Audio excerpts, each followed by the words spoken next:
You're listening to Seminary Dropout, and I'm your host, Shane Blackshear. In cooperation with MissioAlliance.org, straight from my house in Austin, Texas to yours, interviews with leading Christian authors, leaders, and thinkers, because good theology should be for everyone. This is Seminary Dropout. Let's go! My guest is Shane Claiborne. Shane's the director of Red Letter Christians and the best-selling author of The Irresistible Revolution, Jesus for President, Common Prayer, and Red Letter Revolution. He's a founding member of The Simple Way, a faith community in inner-city Philadelphia that has helped birth and connect radical faith communities around the world. The new book is called Executing Grace, How the Death Penalty Killed Jesus and Why It's Killing Us. Shane, welcome back to the show. Hey, it's great to be back here with you, man. I was telling you before we started, you were one of the first guests on the show, and that really meant a lot to me, and I loved our conversation then. It was really special to me, so I'm glad to have you back. Yeah, man, this is wonderful, and I'm glad to see folks talking about things that really matter, and I'm just delighted to be with you, man. So, this new book, Executing Grace, it's about the death penalty, mostly in the United States, although you touch on some cases that happen abroad too. One of the things that was most shocking to me that I read in the book was the fact that a lot of times victims or families of victims are often silenced and marginalized if they don't support the death penalty for the killer of their family members. Yeah. Well, it's interesting because there's a certain narrative that shapes and conditions how we've come to think about justice. And so we think about, this is about justice for the victims. And that's why I believe that violence and evil is real in the world. And I think how we care for victims is not only an important question, but it's a central, urgently important question. That's why I started the book with them. But what I've come to see is that there are tons and tons of victims of violent crimes and survivors of murders, folks that their closest family members were killed, that are against the death penalty. But that's not always the dominant narrative. And there's a reason for that. I mean, we hear it, after the marathon bombing, some of the most affected people in that were against the death penalty in Boston. Same in Charleston after the terrible church massacre there. But what's also true is that when the victims are for the death penalty, that fits the narrative. So they're often given a microphone, a platform, even incentives for speaking out in favor of the death penalty. But when victims are against the death penalty, for whatever reason, for some of them it's because of their faith, for others it's just because they simply don't want to sign themselves up to 10 years of trials, which it usually amounts to, and continuing to relive the trauma. But for whatever reason, there's a lot of victims against it, but they are their voice is often squashed. And one of the examples I give of that is Suzanne Bossler, who is a young woman who I've come to just absolutely admire. Her story is horrific. Her dad was killed violently in a stabbing, and she was almost killed in this same crime. She actually was stabbed in the head, only survived by kind of holding her breath and faking her own death, and the man left. Through the course of it, she really became deeply compelled not to seek the death penalty for a lot of different reasons. But one of them is she didn't find it was the best way to honor her dad, who was a pastor and really talked a lot about mercy and grace. But during the course of the trial, that's where things went haywire. She's on the stand, and the judge told her, you cannot speak again about sentencing. That's not for you to determine. If you talk about your personal feelings on the death penalty, I'll hold you in contempt of court. He threatened her with a fine and jail time. I mean, and she actually said, I felt like I was the person that was on trial. And that kind of boggles the mind, but I started hearing more and more stories like that. There's a family in Nebraska, the Lamb family, where as their trial went forward, many of the family members were against the death penalty. because of their faith and convictions on capital punishment, but there were, it just didn't fit the story. And so the judge was actually ordered that they were not victims in the traditional sense. So that they were actually kind of silenced in all this. And so those stories like really blew my mind. And there are tremendous groups that have become heroes of mine. Murder victims' families for reconciliation, murder victims' families for human rights, groups like Journey of Hope that bring together victims of murder with the family members of murder victims together with the family members of those who were executed. And together they're saying violence is the problem, not the solution. And it has power because it has all the more credibility. And I've met victims who are for the death penalty. And some of those who have managed to get an execution can still be held hostage to the anger and resentment and fear. And there's other folks like the countless people I mentioned in the book who have not found that execution and the death penalty are the best form of justice. And some of them are the brightest lights I've ever met of folks who have survived such horror and yet are some of the most gracious and redemptive people I know. So those have been the heroes of mine as I've written this book. One of the things I like about the book is that it really comes from all angles. So, you talk about the way that the Bible speaks about execution and death, and then the problems with our modern system of execution.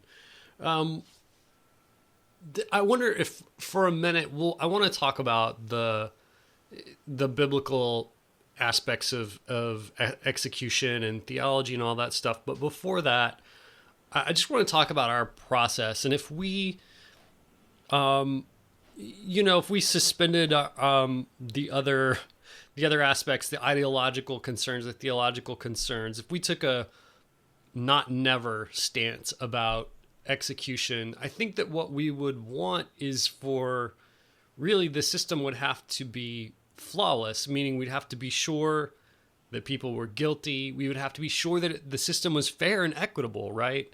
Yeah. But that's certainly not the case with our system. Absolutely. And this is why there's a growing movement of conservatives concerned about the death penalty. In states like Nebraska, they have been the people that have led the way to abolish the death penalty. And it's very consistent for those who have a distrust of government, or, right. Don't want to trust the government with healthcare and things like that. You go, but do we really trust the government with the ultimate irreversible power of life over death? Do we think our government's that trustworthy? I mean, there's all the other sides too. It's very clear that it costs more to keep the death penalty than to keep someone in life for in prison for life. And so there's the fiscal side. But I think it's very interesting that there are folks that it's the questions of our human imperfection, and our government and our systems are imperfect. And right now that's really clear. I mean, for every 9 people that we've executed, one person has been exonerated from death row. That means they were sentenced to death wrongfully for crimes that they didn't do.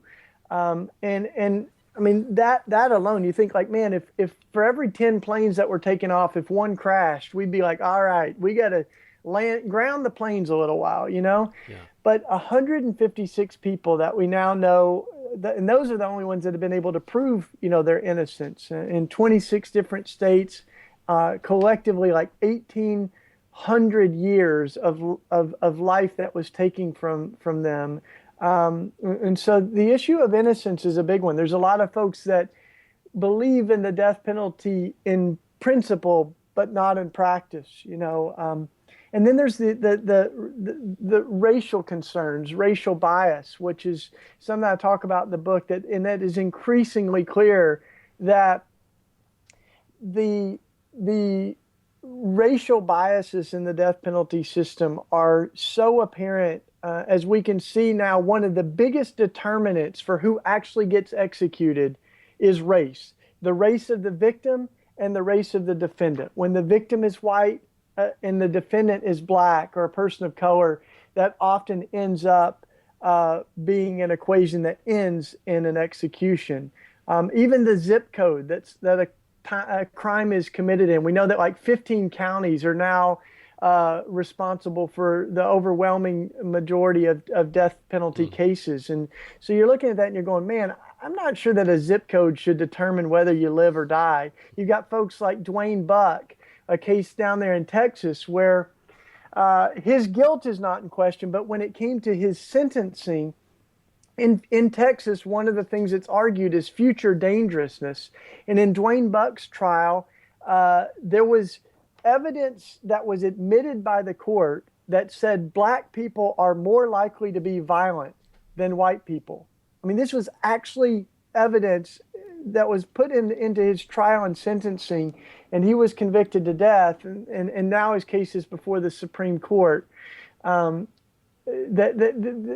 still have folks that have all white juries where people of color have been systemically taken off of the panel of jurors. And so, I mean, this is real. And just to like put that in the historical context a little bit, a lot of folks have said that the death penalty has become the direct descendant of lynching. That where lynchings were happening 100 years ago is precisely where the death penalty continues to survive today. In 1950, black folks were like 22% of our population, but there were 75% of executions. That was in 1950. But now, African Americans are about 12% of the population, but they're still almost half of death row. And African Americans make up a third of all executions. And so as we look at the racial dynamics, it becomes very troubling because you realize that we have this idea that we are killing the worst of the worst, but often we're killing the poorest of the poor, and way out of proportion, we're killing a large number of black and brown brothers and sisters. So there's the racial justice of this, and it's why it's on the platform for the movement for Black Lives as well. That this is a big part of, I think, the racial healing in our country can begin with things like abolishing the death penalty. I think we're all kind of aware of things that went down during Jim Crow era and previously that are just, glaring injustices against black folks at the time. I remember reading there was some kind of well-known lynching in Waco, Texas that was just horrific of a black man convicted of raping a white woman. And, we don't really know if it happened or not, but what we know is that he surely didn't get a fair trial back then. We look at that and it's so glaringly obvious that was unjust. And then just the other day, I heard on the radio the exact story you were telling about a man on death row who, during his trial, there was a expert witness, I guess it was, that said because of his race, he was more likely to right. That's Dwayne Buck's case. Yeah, that was Dwayne Buck. I couldn't remember the name. Yeah, well, but see, this is not uncommon though. There's half a dozen other cases just like Dwayne's there, and some of those have been overturned. But his case is important because it's before the Supreme Court right now, where they'll be looking at racial bias. Right, and I think I heard or read that. I think the expert witness, was it a psychologist or something like that? Yeah, and here's the wild thing, is that it was actually his own defense attorneys that brought this witness. Oh, gosh. And it only proves that what our brother Brian Stevenson, who's an incredible lawyer, and he says, you're often better off being rich and guilty in America than poor and innocent, because you get the justice that you're able to afford. And I mean, there's cases where I know of cases where folks, the defense attorneys have fallen asleep in court. They've showed up drunk to trial. one case of an African American brother in California, his own defense attorney told him, a black man, that he was going that some of the people of color didn't make the best jurists, and so they weren't quite as equipped to be jurors. I mean, this is his own defense attorney. So I mean, and you have folks that are referred by the N word still today in court by jurors or their own attorneys or the prosecutors or judges. I mean, racial injustice is still very real. It's just unspeakable. I mean, it's sounds like things we read about from a bygone era. So the system is not fair, and like you said, even people that don't have a problem with the death penalty on an ideological level see the flaws in it, see that we have killed people who we later found out were innocent. Deeply problematic, even for people that don't have an ideological concern with it. There's good reason to stop it. Let's talk then about the theological side, the biblical side of this. A lot of times we'll hear evangelicals defend the death penalty based on biblical reasons. And in fact, the death penalty is most alive in the Bible Belt, where there are high concentrations of evangelicals. Absolutely. And this is one of the things that as I dug deeper became one of the deeply troubling parts of all of this, is that the death penalty has survived in America, not in spite of Christians, but because of us. And the truth is the death penalty wouldn't stand a chance of its continual survival if it weren't for Christians. And I say that as a deeply committed Christian who, for much of my life, I was for the death penalty. I was convinced that it was rooted in Scripture, ordained by God, and I argued in favor of the death penalty. But then as you look closer, you see that these scriptures that I had misused, I think sometimes I used against the very purposes for which they were intended. For instance, like in the book, I do a lot of work with this, but there's this idea in Scripture of an eye for an eye and a tooth for a tooth. It's actually an ancient framework for thinking of justice that lex talionis, it was called, where we get the idea of retaliation. And the idea was that you can do reciprocal harm for the harm that was done to you. But it put a limit on that. So if someone pokes your eye out, an eye for an eye meant you could poke their eye out. But you couldn't poke both their eyes out. You know, if someone broke your arm, you could break their arm back as a form of justice, but you couldn't break, both their arms and their leg and burn down their mom's house. It put a limit on it. And what is clear as you dig deeper is that this idea that we've often come to use as a license for revenge was just the opposite. It was a limitation of how much you could retaliate. And the intention was actually to stop the perpetuation of violence, not to legitimate it. And revenge is overtly denounced through Scripture. So then it makes a whole lot of sense for me that Jesus comes and says, you've heard it said an eye for an eye or tooth for a tooth. Moses told you this, but I tell you this, that there's an even better way. And he's really challenging the fulfillment of this, is that you may have a legal right to return harm for harm, but there's an even better way. And that's why I think Jesus is the culmination of this. But it's also true that, even as we think of an eye for an eye, we would think it's cruel. If someone pokes a person's eye out, that we wouldn't actually stab their eye out. We don't rape people who rape to show that rape is wrong. But somehow in the most extreme case of murder, we still use the very evil that we hope to get rid of, and we perpetuate that. We stoop to the morality of murder as we try to kill those who kill to show that killing is wrong. And so I as I look deeper at Scripture, though, what's also troubling is there wasn't just one capital crime. It wasn't just for murder, but there are actually 30 crimes that are death worthy according to the Old Testament. And those included things like striking your parents, adultery and sexual fornication, promiscuity, things like sorcery, working on the Sabbath, so there aren't a whole lot of fundamentalists that I think are going, let's bring that back. If Right. you work on Sunday, you're gone, man. Like you play with a Yep. Ouija board, it's over. So I think yet we did that in some of the American colonies, even, in the 1600s, it was still on the books, a capital crime for striking your parents, or, where we get the Salem witch trials.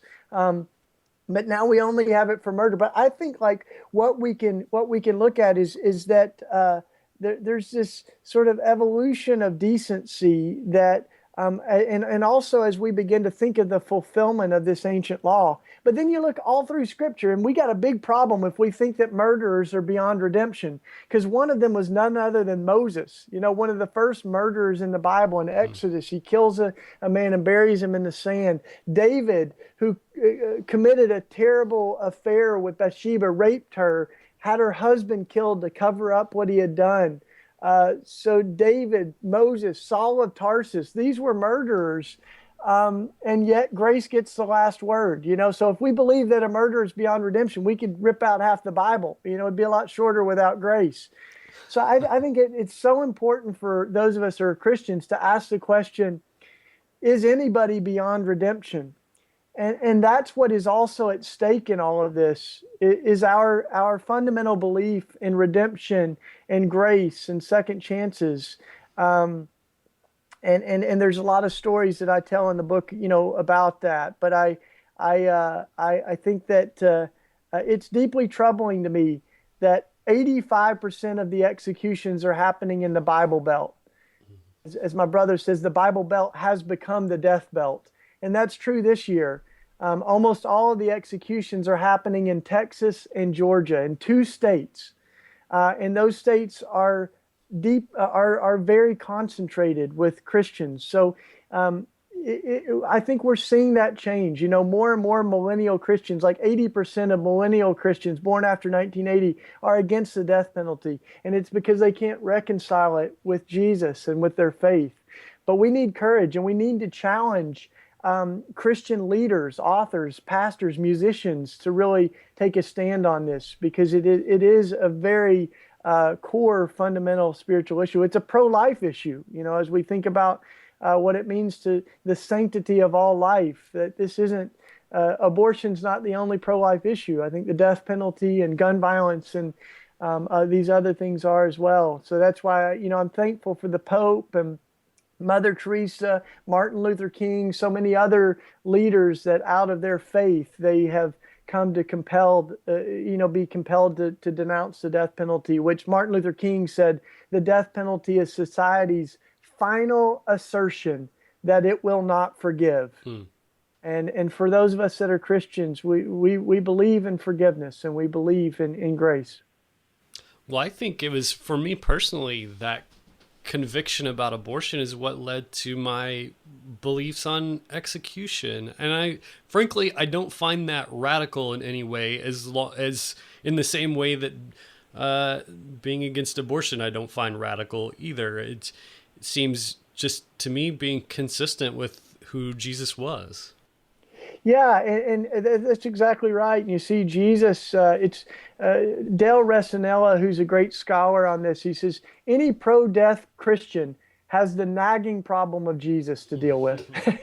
And I would add, we have the nagging problem of the first few centuries of the church, that were consistently stood against death and violence in all forms. And they spoke against abortion. They spoke against war and militarism. They spoke passionately against the death penalty. And Jesus, in the iconic interaction with the woman caught in adultery, which was a death penalty case, he interrupts the whole thing, and he tells the men, "Let the one who is without sin cast the first stone." And he really puts the death penalty on trial in that instance, and kind of consistently does that. But I think sometimes we can pit Jesus against the Old Testament, and we don't have to do that either, because we can look at how God deals with Cain. And one of the most, first murders in Scripture, Cain killing his brother Abel, and God actually doesn't kill Cain. He marks him and protects him he does punish him and exiles him, but he allows him to live, allows him to have a family, and even build a city. So I think that as we think of what true justice looks like in the heart of God, it's not just about punishing people with what they deserve. It's actually about healing the wounds that sin creates and healing the harm that has been done. And so God's justice is restorative, not just punitive. And I think that's where we get this idea of righteousness and justice. They go together. And they look a lot different from how we've been conditioned to think of justice in our contemporary world. I'm curious to know what you've found out about those who have done the dirty work of carrying out executions today. Well, this is the heartbreaking thing that I may even be kind of the shadow of this issue that we don't always notice, the invisible people. And I didn't really think about that too much until I started talking with people who were responsible for that dirty work of executing someone. And I talked with a man named Ron McAndrew, who is a former prison warden, but one of his jobs was supervising executions. He did that in Florida. And they had the electric chair at the time, and one of those executions went haywire, and the man caught on fire. His head began to smoke, and Ron was obviously horrified by that. But he was still for the death penalty. He went on this quest to try to find a better way of executing people. He was trained in lethal injection there in Texas, and then he brought that back to Florida. But he was equally haunted and traumatized as he saw people's life taken from them through the death penalty. And he said, the men that I executed visited me in my sleep, he said. He was haunted by it, and he went on this deep soul journey, and he became convinced that there just is no good way to kill someone, that we are not meant to kill. And when we do kill, it destroys a part of the good in us, and so he's still, I talked to Ron, and he's still like a prison warden, you do the crime, you do the time kind of guy. You can tell he's spent a lot of time in corrections, but he is passionately against the death penalty, and now is an expert witness about cruel and unusual punishment. So I think there's so many different stories like that. And right now in North Carolina, executions have been halted because the medical community has refused to comply with executions. So the protocol is that you have to have a doctor or nurse present, and the medical community has said this is a violation of our oath to do no harm. We didn't become lawyers to take life, but to save it, and so they've refused to be a part of executions, and the medical association has backed them. And it's courageous people like that I think we need all over the place right now to say we are not going to be a part of the machinery of death. We can do better than this, and I'm so thankful that we have voices on all sides of this issue that are kind of like monkey wrenches in the gears of death right now. Well, what you just said brought up a lot of things in my mind. One, speaking of the warden who is kind of tough on crime, you do the time kind of thing. It reminds me that I don't see any good practical reason for execution. No one that I know of is advocating that these people just walk free. They're not going to be a threat to society. We can continue to keep them in prisons. So for that reason, it seems completely unnecessary. I think that studies show that the death penalty is in no way a deterrent for crime or murder. The other thing that I thought of when you were talking is all the drama about the method. It seems that we always try to kind of remove people from the actual dirty work from it. They're flipping a switch. They're trying to put some steps in between actually taking a life, but obviously that's what always happens. I think in the last year there have been one or two botched executions in Texas from lethal injection. Is that right? Yeah, I mean we've had all kinds of terrible botched executions, even recently. It's not like we get better at killing people. It's still horrific. And we've had people executions take up to 2 hours. As someone fights for their life and as their body's being poisoned or killed. Folks that have beaten their head in the gas chamber so much that they were had head injuries during the gas chamber. I had recent executions like one of the ones last year where the poison that they were going to use wasn't even it was a preservative for food. And Sister Helen Prejean, an incredible icon of the movement, Sister Helen, she said that preservative preserved my brother's life because they ended up stopping the execution. But you think, like, how messed up is this that we have like lethal injection drugs that states don't even allow veterinarians to use against animals, and that's what we're putting in people's bodies, and that's why there's the secrecy behind it, because that's right.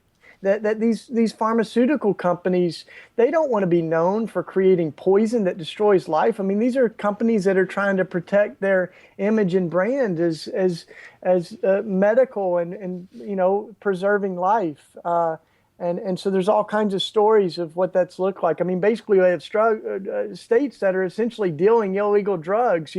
Like Nebraska has gotten drugs from India, from essentially a medical man there, and it was all grandfathered in through a Swiss company that the European Union objected to because they're against the death penalty. And so now they have all these drugs that they bought illegally that they can't even use, and they paid millions of dollars for this stuff. So it's just I think what's amazing, Shane, is that we're using so much energy, we're wasting so many resources trying to keep this terrible thing alive, and it's keeping us from being able to leverage our imaginations towards better forms of justice, use resources to help victims' families, and there are ways that I think that we can protect society from dangerous people. And that's exactly why the Catholic position has evolved so strongly on this, to where Catholics and the Pope are adamantly against the death penalty.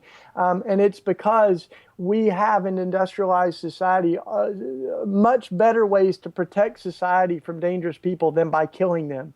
And I think for those of us who are fueled by our faith, we also believe that we leave room for the possibility of redemption.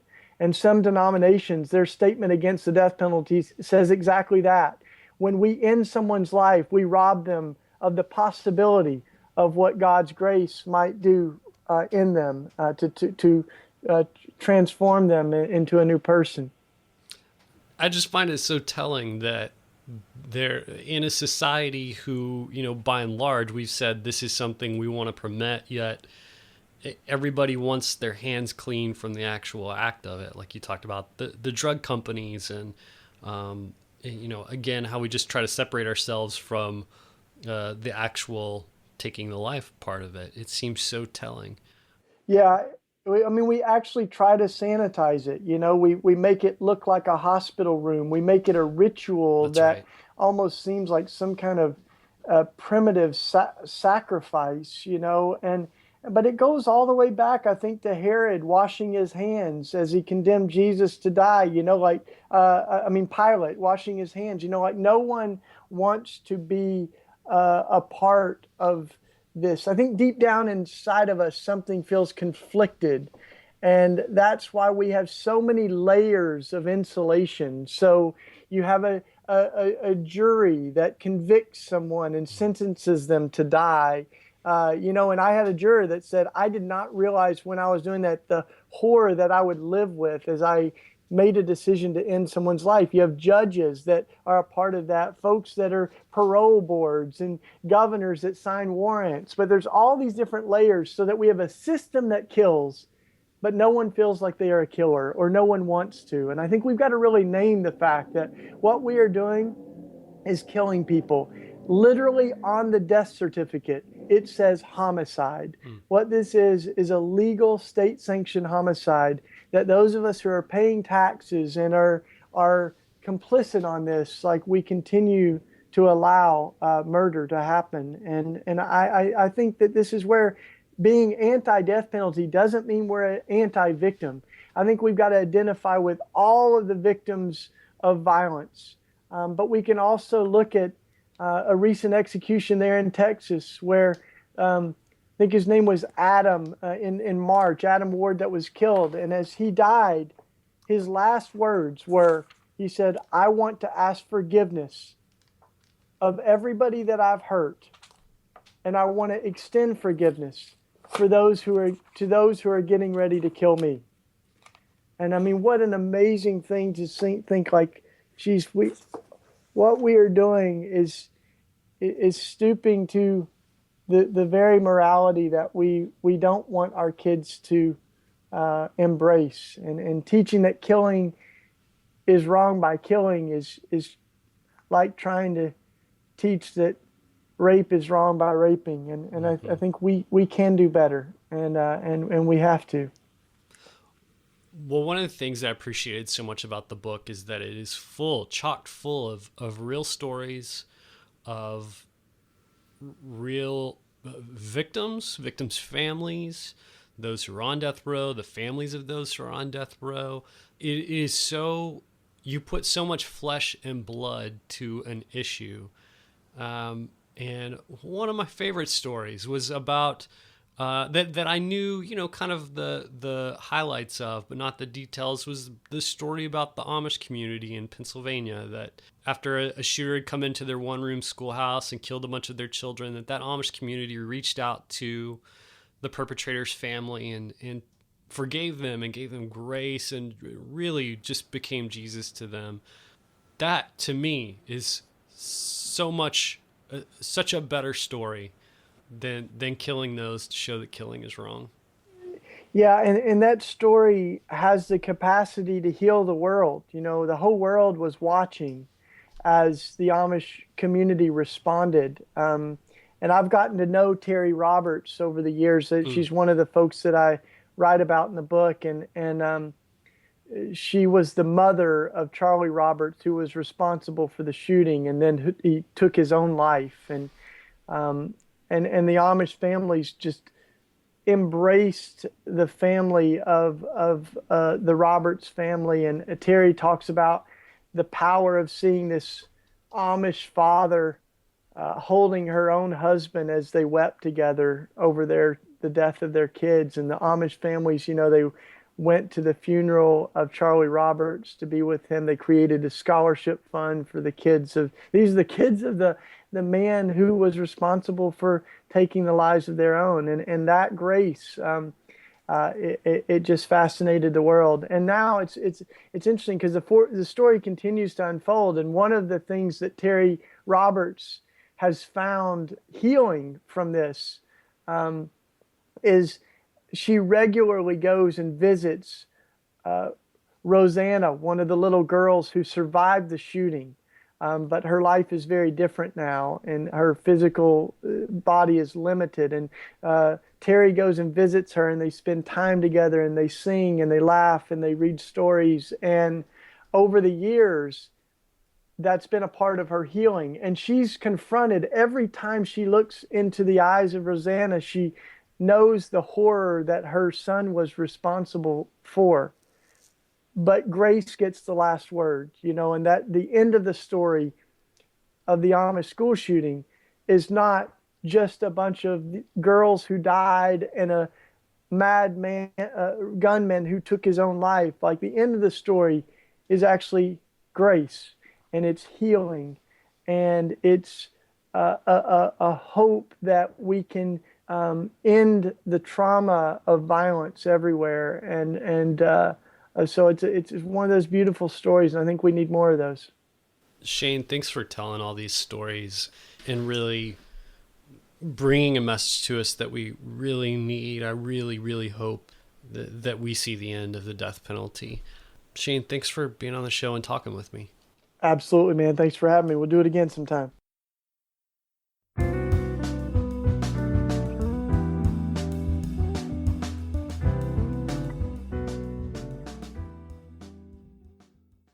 Thanks for joining me for another episode of Seminary Dropout. Remember, you can find all the show notes for this show and all shows at shaneblackshear.com.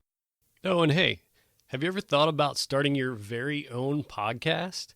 I bet you have. And I think you should do it. In fact, I've created a course just for you to teach you everything that I've learned over the last couple of years producing Seminary Dropout. So if you're interested in podcasting and want to learn how, go check out my course. You can go there by typing in podcastingforeveryone.org. And you can get a special discount by typing in the discount code Seminary Dropout, all one word. That'll give you 25% off. So go check it out. If you have any questions, let me know. Okay. Thanks to those that left ratings and reviews on iTunes this week. Remember, that keeps the show front and center. Also, remember, you can find me on Twitter at beardonabike. That's at beardonabike. Also, I'm on Facebook, facebook.com/ShaneBlackshear123. And remember that Seminary Dropout is listener supported. You can visit supportseminarydropout.com and press Become a Patron. Remember, this music you're listening to right now is by D.L. Rossi. You can find him online on iTunes and at dlrossi.com. All right, thanks again for joining me for another episode of Seminary Dropout. Stay tuned for next week's episode. Love you. Take care.